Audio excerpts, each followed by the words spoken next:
Bonjour à tous et bienvenue sur notre chaîne. Aujourd'hui, nous allons plonger dans un sujet qui pourrait bien transformer votre quotidien, comment désintoxiquer votre esprit et mettre un frein à la surréflexion. Intéressant, n'est-ce pas? Nos pensées peuvent parfois devenir un véritable tourbillon de préoccupations et de doutes, nous empêchant de vivre pleinement l'instant présent.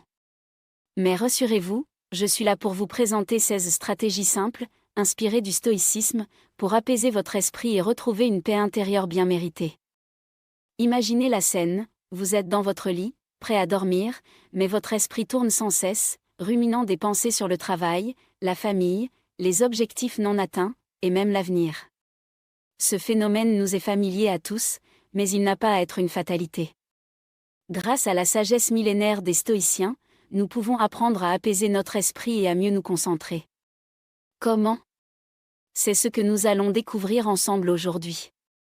Chacune de ces 16 stratégies repose sur la philosophie stoïcienne et a été pensée pour nous aider à mener une vie plus sereine et équilibrée. Nous les explorerons en détail, en abordant comment les appliquer dans notre quotidien, pourquoi elles fonctionnent et comment elles peuvent transformer notre façon de penser. Pour ajouter une touche d'inspiration, chaque stratégie sera accompagnée d'une citation d'un philosophe stoïcien qui illustrera le concept. Première stratégie, utiliser des affirmations positives. Bien que souvent négligée, cette méthode peut avoir un impact significatif. Selon un grand philosophe stoïcien, la plus grande part du bonheur dépend de notre disposition et non de nos circonstances. Les affirmations positives sont des déclarations que nous nous répétons pour entretenir une mentalité positive et motivante. Leur importance réside dans le fait que nos pensées influencent profondément notre perception de la réalité. Si nous nous répétons constamment des idées négatives, nous verrons le monde sous un angle pessimiste. En revanche, si nous adoptons un dialogue intérieur positif, notre perspective peut radicalement changer. Imaginez-vous, par exemple, vous réveillant le matin avec comme première pensée « Aujourd'hui va être une journée difficile ». Cette idée influencera probablement le reste de votre journée. Mais si vous vous dites plutôt « Aujourd'hui est une nouvelle opportunité de faire des choses incroyables », cette affirmation vous donnera une énergie positive et un état d'esprit motivé pour démarrer la journée. Les affirmations positives fonctionnent en nous aidant à reprogrammer notre esprit, en orientant nos pensées vers ce que nous souhaitons accomplir plutôt que vers ce que nous redoutons. Cela réduit l'anxiété et la tendance à ruminer en nous maintenant focalisés sur des idées constructives et encourageantes. Pour intégrer les affirmations dans votre quotidien, commencez par identifier les domaines où vous ressentez des insécurités ou des pensées négatives. Ensuite, formulez des affirmations qui contredisent ces pensées. Par exemple, si vous doutez de vos capacités au travail, vous pouvez vous dire « Je suis compétent et j'ai confiance en mes compétences ». Répétez ces affirmations chaque jour, surtout en cas de doute ou de stress. Prêt à essayer? Choisissez dès maintenant une affirmation positive que vous pouvez intégrer à votre routine. Deuxième stratégie, simplifiez votre vie.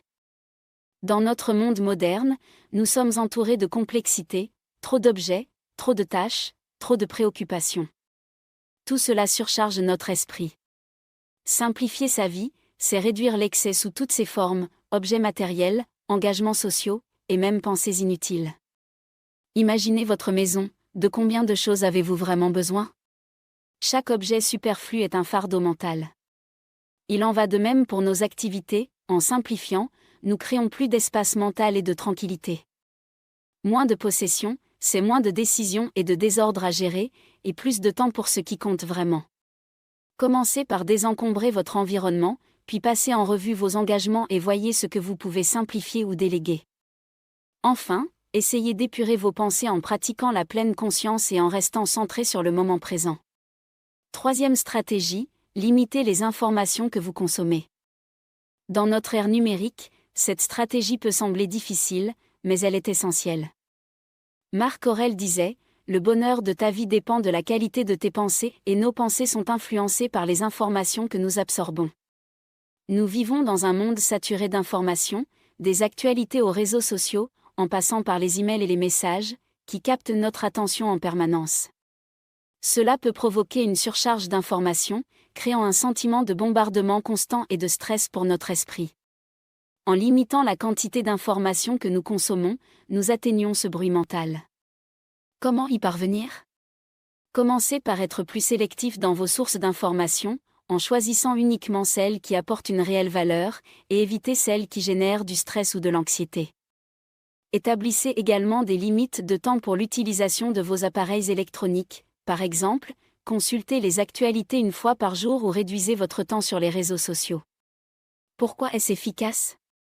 Car en réduisant la quantité d'informations absorbées, nous permettons à notre esprit de se reposer, de mieux traiter les informations importantes, et de libérer plus d'espace mental pour la créativité et la réflexion approfondie. 4e stratégie, adopter une routine d'exercice régulière. Passons maintenant à quelque chose qui profite autant à l'esprit qu'au corps, l'exercice. Comme le disait Sénèque, l'esprit anxieux de l'avenir est misérable. Faire de l'exercice est un excellent moyen de réduire cette anxiété et d'éclaircir notre esprit. L'exercice régulier améliore non seulement notre condition physique, mais a aussi un impact notable sur notre bien-être mental. Lorsque nous bougeons, notre corps libère des endorphines, ces hormones du bien-être qui diminuent le stress. L'activité physique nous aide également à clarifier notre esprit, en nous focalisant sur le mouvement et la respiration plutôt que sur nos soucis. Imaginez sortir pour une course matinale, sentir l'air frais sur votre visage, le rythme de vos pas, et petit à petit, votre esprit s'allège, loin des préoccupations du travail ou des soucis personnels, profitant pleinement de l'instant. Cette pratique combine de manière puissante la pleine conscience et le soin du corps. Pourquoi cela fonctionne-t-il ? Parce que l'exercice améliore notre santé physique tout en nous aidant à mieux gérer le stress et l'anxiété. Il procure aussi un sentiment d'accomplissement et de bien-être qui rehausse notre attitude envers la vie. Alors, prêt à intégrer davantage d'exercices dans votre routine quotidienne ? 5e stratégie, pratiquer la méditation chaque jour. Parlons d'une pratique simple en apparence, mais aux effets profonds, la méditation quotidienne. Cet exercice est un moyen puissant de calmer l'esprit et de réduire les pensées envahissantes. Il consiste à prendre chaque jour un moment pour s'asseoir en silence, se concentrer sur sa respiration et observer ses pensées sans jugement. Ce faisant, nous apprenons à être plus présents et moins réactifs. Imaginez-vous dans un endroit paisible, assis confortablement, les yeux fermés, respirant profondément et concentré sur l'air qui entre et sort de vos poumons. Si votre esprit commence à divaguer, ramenez-le doucement à votre respiration sans vous juger. Cette pratique régulière aide à diminuer le stress et l'anxiété, facilitant la gestion des défis quotidiens. Pourquoi cela fonctionne-t-il ? Parce que la méditation nous apprend à observer nos pensées sans nous y attacher, créant ainsi un espace mental pour voir les choses avec plus de clarté et de recul. Au fil du temps, cette pratique réduit le flot des pensées envahissantes et nous aide à cultiver un esprit plus apaisé et centré. 6e stratégie, définir des limites claires. Passons à un autre aspect essentiel pour notre tranquillité d'esprit, établir des limites bien définies. Comme le rappelle Épictète, personne ne peut te nuire sans ton consentement. Cela s'applique à notre capacité à poser des limites en matière de temps, d'énergie et de relations. Ne pas fixer de limites peut nous mener à l'épuisement et à la frustration, car nous nous laissons entraîner par les attentes des autres. Imaginez que votre supérieur vous demande de rester tard pour la 3e fois de la semaine, poser une limite pourrait consister à dire « Je comprends l'importance de cette tâche, mais j'ai aussi besoin de temps pour me reposer. Ce soir, je ne peux pas rester tard. » Bien que cela puisse être inconfortable au début, c'est essentiel pour préserver votre bien-être. Pourquoi est-ce efficace ? Car poser des limites claires protège notre énergie et notre temps, permettant de nous concentrer sur ce qui compte réellement, tout en réduisant le stress et l'anxiété. Cela contribue également à des relations plus saines, car les autres apprennent à respecter nos besoins. Alors, qu'en pensez-vous ? Êtes-vous prêt à commencer à poser des limites plus claires dans votre vie ? Avant de passer à la 7e stratégie, prenez un moment pour réfléchir à un domaine de votre vie où l'établissement d'une limite claire pourrait vous être bénéfique. 7e stratégie, entourez-vous de personnes positives. Parlons maintenant d'un élément qui peut avoir un impact considérable sur notre état d'esprit, les personnes avec qui nous choisissons de passer du temps. Comme le disait Sénèque, l'homme le plus puissant est celui qui est maître de lui-même. Une partie de cette maîtrise de soi réside dans le choix judicieux de nos compagnons. Les personnes avec qui nous interagissons influencent grandement notre mentalité. Si nous sommes entourés de personnes négatives, nous risquons d'absorber cette négativité. En revanche, en côtoyant des individus positifs et soutenants, notre perspective devient aussi plus optimiste. Imaginez un ami qui trouve toujours le côté positif des choses, qui vous soutient et vous motive. Passer du temps avec lui vous inspire et vous aide à vous sentir mieux dans votre peau. À l'opposé, un ami constamment en train de se plaindre et de voir le mauvais côté des choses peut drainer votre énergie et affecter votre morale. Pourquoi cela fonctionne-t-il ? Parce que les émotions et les attitudes sont contagieuses. Dans un environnement positif, nous nous sentons plus heureux et moins stressés. Cela ne signifie pas que nous devons éviter ceux qui traversent des moments difficiles, mais il est important d'être conscient de l'impact de nos relations et de faire un effort pour nous entourer de personnes qui nous élèvent. 8e stratégie, accepter l'impermanence. Passons à une stratégie essentielle dans la philosophie stoïcienne, accepter l'impermanence. Marc Aurèle disait, « Observe combien de vagues de changements sont passées sur toi, et tu comprendras que les choses qui changent constamment ne doivent pas être redoutées. » Accepter l'impermanence, c'est reconnaître que tout dans la vie est transitoire, les situations, les émotions, et même nous-mêmes sommes en constante évolution. Cette acceptation peut réduire considérablement notre stress et notre anxiété, car elle nous libère de l'illusion que les choses doivent rester figées pour être bonnes. Imaginez que vous traversez un moment difficile dans votre vie, un défi qui génère beaucoup de stress.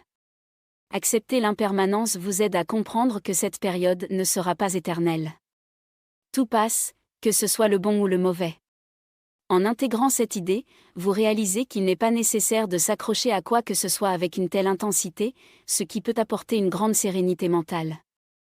Pourquoi cela fonctionne-t-il ? Parce qu'en acceptant le changement, nous devenons plus flexibles et résilients.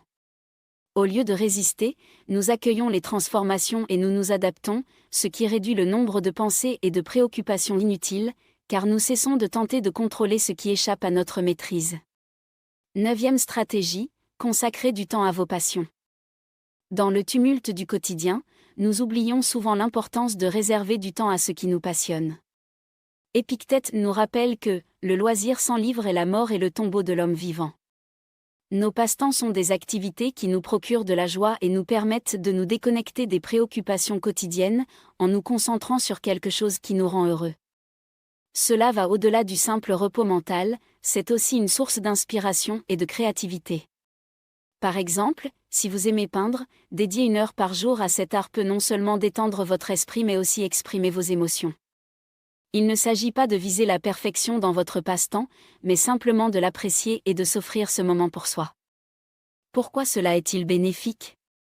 Car en nous donnant la permission de profiter de nos passions, nous nourrissons notre âme, réduisons notre stress et contribuons à un équilibre sain. De plus, les passe-temps sont une excellente opportunité pour pratiquer la pleine conscience, en nous immergeant pleinement dans l'activité. Alors, qu'en dites-vous ? Prêt à consacrer plus de temps à vos passe-temps ? Avant de passer à la 10e stratégie, prenez un instant pour penser à une activité qui vous fait plaisir et à la manière dont vous pourriez l'intégrer davantage dans votre routine. 10e stratégie, apprenez à dire non. Parlons d'un défi pour beaucoup d'entre nous, savoir dire non. Sénèque disait, « Ce n'est pas parce que les choses sont difficiles que nous n'osons pas, c'est parce que nous n'osons pas qu'elles sont difficiles. » Dire non est une compétence puissante pour préserver notre tranquillité d'esprit. Nous avons souvent tendance à dire oui à toutes les demandes, que ce soit au travail, en famille ou avec nos amis. Cette attitude peut nous conduire à nous sentir surchargés et à développer du ressentiment. Par exemple, si on vous demande de prendre en charge un projet supplémentaire alors que vous êtes déjà à la limite de vos capacités, dire oui ne ferait qu'accroître votre stress.